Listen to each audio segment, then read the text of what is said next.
Қайырлы күн баршаңызға. Менің арнама қош келдіңіз. Арнаға жазылып, лайк басып, комментарий қалдыруды ұмытпаңыздар. Көп рахмет. Жын патшасының пайғамбарды мойындауы. Бұл кезде хақ жолында күресуге бел байлаған мұсылманның саны 39-ға зорға толды. Әбу Бәкір мен пайғамбар Қағбаға келіп құлшылық жасап жүрді. Бұл кеудесі тар күншілдерге ұнамады.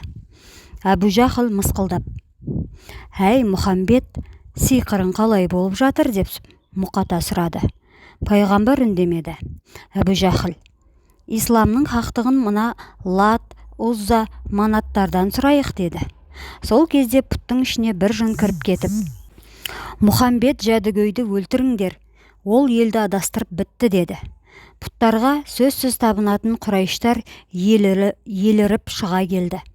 Көздері қанталап, пайғамбардың жағасына жармаса кетті. Кейбірі кебісін шешіп, бас көз жоқ сабай берді. Мұхамбет пен Әбу Бәкір оларға қарсыласқан жоқ. Надандар екеуін төпелеп тастады. Оларды пайғамбардың ағасы Ғаббас арашалап алып шықты. Ол болмағанда өлтіріп тастауы мүмкін еді. Әбу Бәкір есін жиғанда анасы басын сүйіп отыр екен. Ол тұра сала пайғамбардың үйіне жүгірді. Оның амандығын көріп, жүрегі орнына түсті. Пайғамбарды ертіп үйіне келді. Сыдықтың үйіне келсе, тілеулестері түгел күтіп отыр екен. Олар да пайғамбардың амандығын көріп қуанысты. Олар дастархан басында отырғанда есік ашылып бөтен адам келді.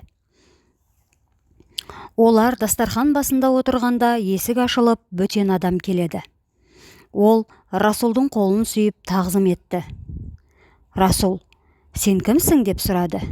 Ол: «Мен жын нәсілімін» деді. «Мұнда неғып жүрсің? Пайғамбарлық қонғалы сені сырттай бақылап жүрмін. Құранды тыңдадым. Сенікі хақ дін.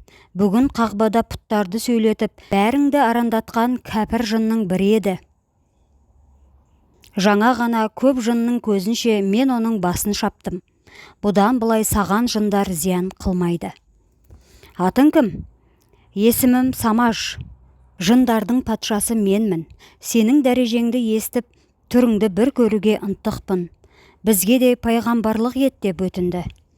«Менің дәрежемді қайдан білдің?» «Мұса Калимолла Тұр тауында Тәңірмен тілдескенде сөздерін мен де естіп тұрдым.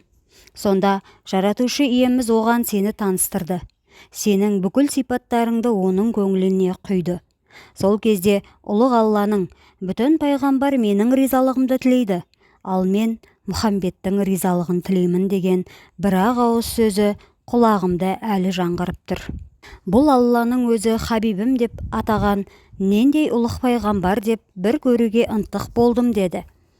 Пайғамбардың сахабалары мұны естігенде Расулдың ұлық дәрежесін танығанның үстіне тани берді.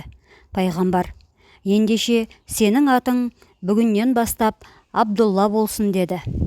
«Абдулла, енді Қағбаға емін-еркін барып, насихатыңды айта бер. Қаласаң, бір пұттың ішіне кіріп, сенің сөзіңнің ақ екеніне куәлік берейін» деді. «Ниетіңе рахмет, мені онсыз да сиқыршы деп атайды. Мен ондай қулық пен дін жаятын адам емеспін. Мен ұлық Алла мен оның түсірген Құран кітабының құдіретіне ғана арқа сүйеген хақ пайғамбармын. Есіңде болсын, бұл әлемде ең ұлық мұғжиза, ең ұлы керемет ол Құран» деді. Абдулла басын изеп, Расул сөзін мақұлдады. Назарларыңызға көп рахмет. Оқыған Перизат Әділ қызы.